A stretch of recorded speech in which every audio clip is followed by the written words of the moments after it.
저희 신랑은 너무 궁상 맞아요. 어느 정도냐면 난방비를 아낀다고 한겨울에 보일러도 못 틀게 해요. 그런 모습을 25년을 봤더니 이제 너무 짜증나고 꼴도 보기 싫습니다. 잔소리도 많이 하고 많이 싸우기도 했지만 소용이 없어요. 제 얘기는 안 들으니 선생님이 저희 신랑에게 따끔하게 한마디 해주세요. 라고 사연이 도착했어요. 보일러 틀라고 얘기를 해야 됩니까? 뭐 일단 만나봐야 될 것 같죠? 네, 공상이 남편분 어디 계십니까? 오! 반갑습니다. 반갑습니다. 남편분께서 이제 궁상 맞다고 보일러를 못 틀게 한다고 하셨는데 겨울이잖아요. 신혼 때 이제 결혼을 해서 겨울이 왔어요. 그래서 했는데, 그러니까 밖이랑 외부 온도랑 내부 온도가 비슷해야지 면역이 길러지고 그럼 길에서 주무시지 뭐 하려고. 예, 그럼 지금 밖에 영하 13도인데 그러면 집을 어떻게 온도 차이가 별로 없어야 된다. 근데 이제 아기가 태어나면서 아기가 이제 막 기어다니거나 이렇게 하잖아요. 아기가 이제 막 기어다니거나 이렇게 하잖아요. 그러면 너무 바닥이 차가우니까. 감기 걸리죠. 감기 걸리지. 네, 그런데 제가 이제 남편을 그러니까 원망을 하는 거죠. 당신 아기가 감기 걸려서 병원에 가는 게 낫냐, 아니면 난방비를 좀 쓰는 게 낫냐 이런 식으로 말을 했거든요. 그래서 제가 좀 고집을 피워서 남편 없을 때는 약간 살짝 틀었다가 이제 남편 오면 껐다가 애들이 이제 기어다니거나 이랬을 때만 잠깐 제가 틀었고 그 이후에 애들이 이제 걷거나 이제 뛰기 시작하면서는 거의 난방을 틀어본 적이 없거든요. 근데 그렇게 살다가 이제 문제는 뭐냐면 손발이 너무 차가운 사람이에요. 이분이 본인이 추웠는데 이분이 손발이 너무 차가우니까 추운기가 더 많이 느껴질 거 아니에요. 근데 이제 저가 소심한 복수를 하는 거죠. 그래 너 추워봐라. 그래서 이제 수족냉증 걸려봐라. 이제는 제가 이제 남편이 춥다 그래도 당신이 얘기했잖아. 예전에 아기 어렸을 때도 외부 온도랑 내부 온도가 차이가 안 나야지 감기도 안 걸리고 면역력이 건강에 좋아져요. 면역력도 걸려진다 하지 않았냐. 네. 근데 이제는 제가 여기서 남편은 이제 조금 너무 춥다 이렇게 해도 제가 이제 안 트는 거죠. 올해도 그러면은 아직 보일러 개시를 안 하시나요? 지금 안 틀어요. 전혀 복수 틀지 중이시군요. 않고 살고 네. 있어요. 아파트라서 그렇게. 근데 제가 이제 그런 생활을 오래 해서 그런지 이 난방이 들어오면 너무 답답한 느낌이 나고. 성공하셨네요, 남편분. 적응이 됐네요. 근데 진짜 남편 성공. 말대로 되기는 했네요. 그럼 면역력이 좋아지셨어요? 예, 감기도 별로 안 걸리고. 이게 무슨 일이야? 아니 무슨 일이야 이게? 빅피처. 오. 네. 혹시 휴지는 몇 칸씩? 휴지는 2칸인데요. 근데 그것도 사연이 있어요. 그러니까 나이가 있으니까 이렇게 맑은 콧물이 조금 뭐 밥 먹을 때나 이런 거 나오잖아요. 그럴 수 있죠. 갑자기 따뜻해지거나 그러면. 그러면 콧물 나오면 맑은 콧물이 나오니까 그거를 닦아요. 그다음에 그 휴지를 여기다 딱 올려놔. 그리고 안 버려. 그리고 말렸다가 쓰는 거예요. 말렸다가 쓰는 거예요.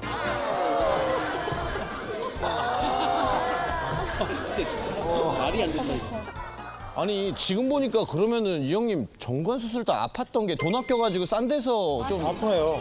마취 안 하고 마취값 아끼고 저는 마취값이 아까워서 마취값은 빼고 라이브로 좀 부탁드립니다.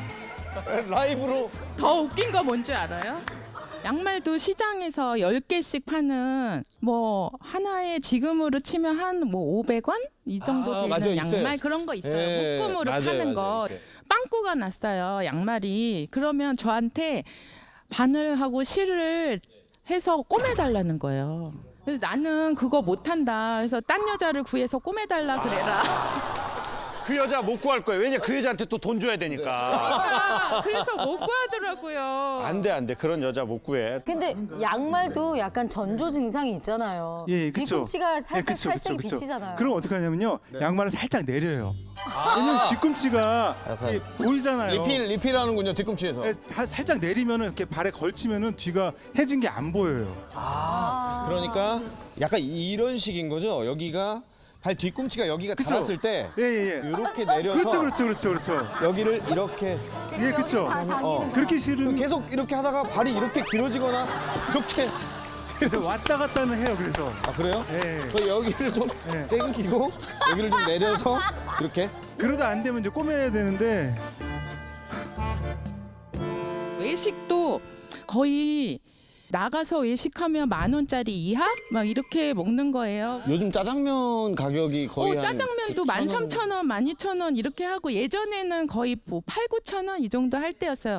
탕수육도 먹고 싶은데 탕수육은 시키기는커녕 뭐 짜장면, 기껏해야 짬뽕 이 정도고 뭐 기사식당이라든지 뭐 이런 데 있잖아요. 그래도 집에서 먹었을 때보다 조금 더 뭐 맛있는 것도 먹고 싶고 이런데 너무 짜증이 나서 나 당신이랑 이제 외식 안 나간다고 차라리 집에서 먹는 게 낫겠다. 그건 너무한 거 아니에요? 맛있고 싼데 그러니까 가성비가 좋은 데를 가는 거지 꼭 싸야 된다는 건 아니에요. 근데 그런 데 가는 데가 좀 싼 데라서 이제 그게 문제인 거죠. 예. 근데 맛 없기도 해요. 지금 마이크에 대고 말씀 안 하셨지만 맛도 그닥이라고 하셔요. 네. 저랑 결혼하기 전에 사귈 때 저를 스키장을 데리고 가는 거예요. 오, 네. 그래서 들었네. 오. 네, 그래서 스키장에 저도 안 가봤었거든요. 그래서 좋다고 쫓아갔는데 보통 종일권은 비싸잖아요. 그러니까 야간 스키가 싸니까 야간 스키. 밤에 잘 안 보이는데 처음 가는데. 처음 가는 여자친구한테. 거기서는 사 먹으면 비싸잖아요. 스키장은. 그러니까 햄버거 가게에서 햄버거 하나 먹고 스키를 타고 이제 집에 오는 거죠. 87년인가 88년부터 탔다고 하더라고요. 스키를요? 네, 대학생 때 형이 이제 데리고 가서 처음 탔는데 청바지에다 냅둘러가지고 스키장 가서 랩을 둘렀다고요? 랩.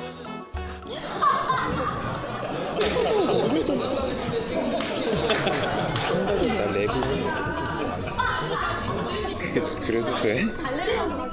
바지가 청바지가 젖으니까 처음에 탈 때는 랩을 둘러서 탔다는 거예요. 근데 스키장에서 랩을 감는 거는 좀 돈을 쓰시지. 아 그거는 그때 저도 스키장 그때 처음 가본 거예요. 형이 당일권을 어디서 구했대요. 근데 사람이 숫자가 안 맞는데요. 한 자리에 비니까. 예. 그래서 저를 데려갔는데 그때 영화를 봤는데 그 존 보이트의 그 폭주기관차라는 영화가 있었는데 그 존 보이트가 탈출하면서 맨 살에다가 랩을 감은 다음에 옷을 입으니까 추위를 견디더라고요. 와 이렇게 신박한 방법이 있구나. 그래서 그걸 따라한 거죠. 그래서 이제 동료 그 형이 네네. 보고 뭐라고 하셨어요? 같이 했어요. 예. 왜냐면 그게 다 처음이거든요. 신박한데? 예. 하긴 빨리 내려오면은 눈에 이제 햇빛이 세니까 반짝반짝거리고 신상인가? 신상품인가? 언제까지 이렇게 선생님 사실 겁니까 이거 우리가 너무 이 드라마에 나오는 금쪽 같은 상황들인데. 근데 이렇게 아끼다 보니까 자기 방이 있는데 제가 일명 쓰레기를 집안에다 갖고 산다라고 얘기를 하는데 정말 방이 온통 난장이 아니에요. 좀 버려야 정리가 안 되는데. 되니까. 그 못 정리가 안 버리는 돼서. 분들이 있죠. 그러니까 짐에 사람이 눌려 산다는 느낌이 너무 많이 들어서 저는 그것 때문에 제일 스트레스를 많이 받고 있는 상황이에요. 지금은. 아 근데 25년 동안 이제 챙겨주신 것도 그래도 없지 않아 있을 것 같은데 좀 제일 고가의 선물 중에 뭐가 있을까요? 요 근래에 몇 년 전에는 결혼기념 그 전에는 아예 없었고요. 꽃 사다 준 게 단데 꽃도 이렇게 바구니가 아니라 비닐에 매대에 이렇게 있는 꽃 아니에요? 매대에 있는 거. 한 다발 사주는 게 근데 이제 그 마음이 어떤 마음인지 알겠으니까 이제는 이해를 했지만 되게 서운하죠. 뭐 이렇게 약간 뭐라 그럴까 뭐 여자들 그런 로망 있잖아요. 남편이 뭐 조그만 거라도 사주면 얼마나 좋을까 그런 마음은 있었죠. 그렇지만 내색은 안 했어요. 왜냐하면 왜냐면 이 사람이 너무 아끼고 사는 걸 알았기 때문에 내가 해달라는 말도 못하고. 근데 우리 남편 되시는 분이 혹시 한 50 전후 되셨을까요? 50 후반. 아, 50대 후반. 그러면 형님 그때는 그렇게 부모님 세대가 당연히 막 근검절약하고 그러는 세대셨던 거잖아요. 네네네. 당연히. 어떻게 보면 형님 나이보다 한 20년, 30년 더 어르신들의 그 삶을 이렇게 지금 50대 중후반에 사시는 것 같아요. 근데 그 계기가 형님이 있지 않았습니까? 어렸을 적이라든지. 아버지가 굉장히 철저하셨던 것 같아요. 아버지가 예, 돈에 그거를- 대해서요? 아니요. 근검절약에 대해서. 아, 근검절약에 대해서. 왜냐면 어려웠던 시기를 지내셨기 때문에 아, 자식들한테 아마 그런 걸 문화유산으로 전다 남겨주신 것 같아요. 근데 어렸을 때는 선생님 대부분 갖고 싶은 구슬도 있을 거고. 있죠. 그럴 때 어떡하셨어요, 그럼 아버님한테? 저희가 사남 일녀인데요. 아버지가 이렇게 넉넉하시지 않으니까 제가 계속 물려봤잖아요. 그러니까 그런 거를 사기가 어려웠었고 또 그런 걸 써본 적이 없었던 것 같아요. 그러니까 사고 싶은 게 뭐라는 걸 얘기해 본 적이 없었던 것 같아요. 예. 그러니까 이게 이렇게 된 것 어렸을 같아요. 때부터. 예. 그러니까 그 욕망이라는 게 나쁜 의미로서의 욕망이 아니라 내가 뭐 스키복을 사고 싶기도 하고 내가 스키 장비를 사고 싶기도 하고 그 욕망도 발화되는 게 자꾸 터치해 줘 봐야 걔가 싹이 나거든요. 근데 우리 형님께서는 아예 그 싹이 처음 어렸을 적부터 아예 나보질 못한 것 같아요. 그냥 이 땅 아래에 있는 것 같아요. 그게 분명히 형님께도 있겠죠. 어디 무언가에. 음악하고 사진을 좀 좋아하는 건 뭐하고 있습니다. 뭘 좋아하셨어요? 음악하고 사진을 좀 음악하고 좋아. 사진. 아. 그러면 음악 레슨을 좀 받아볼까? 내가 좀 레슨이라도 받아보면 노래를 더 잘하고 그런 생각도 들 수도 있잖아요. 그러니까 사실 잘 몰라서 어렸을 때 아까 그런 욕망이 어렸을 때 있었으면은 사실 그런 것도 했었을 텐데 그런 말을 할 분위기가 안 되니까 그렇죠. 사실 맞아. 그런 말을 못 했어요. 이제. 맞아. 그러다 보니까 이제 많이 억누르고 살았던 맞아, 것도 맞아. 있었던 것 같아요. 예, 예. 그러니까 우리가 지금 돈에 대한 것보다 그 감정과 마음에 대한 걸 더 주목하면 좋겠다는 거예요.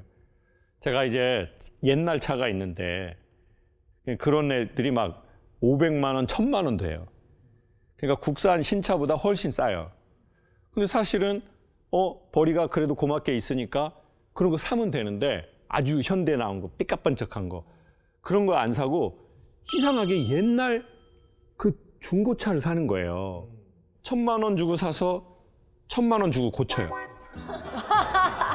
2천만 원. 왜냐면 이미 이게 30년 된 거니까. 네.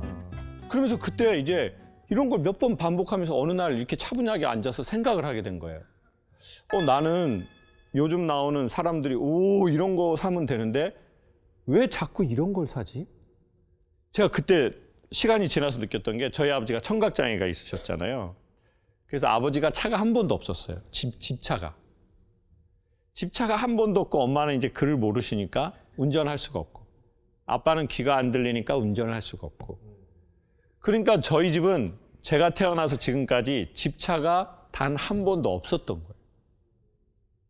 근데 이제 자라면서 친구네 아빠가 뭐 차를 샀다든지 뭐 이런 소식이 이렇게 오잖아요. 그 지금도 기억이 나는 거예요. 그 친구 아빠 차하고 그 사촌 그분이 택시 한다라고 하는데 그때는 택시 하는 게 되게 컸던 것 같아요. 집에 차가 있다는 게. 그러니까 그걸 또 이렇게 해가지고 제가 원래 눈이 작았어요. 이제 그런 걸 보다가 커진 거야, 눈이. 놀래서. 놀래서? 부러우니까.